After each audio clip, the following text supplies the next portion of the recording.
mong i-educate kami, ano itong bato siya, Abdo, na kung tawagin ay gallbladder stones.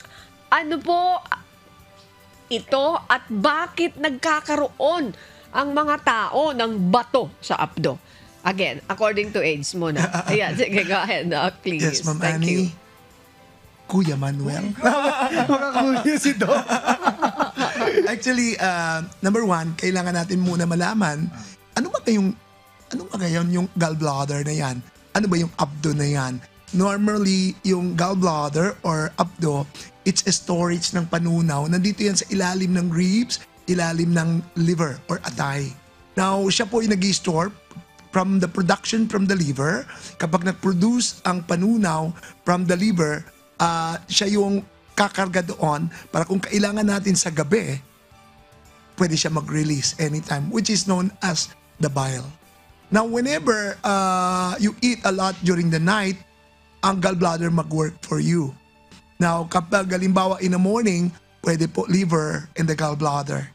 Siya po yung tagatunaw ng mga mantika at taba. Okay?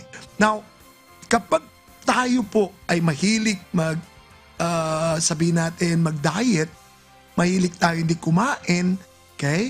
Di ba, yung mga obese, usually talagang they want something na para mabilis pumayat, ang gallbladder hindi nag-work. Once hindi siya mag-work, automatically, yung bile titigas, magiging bato.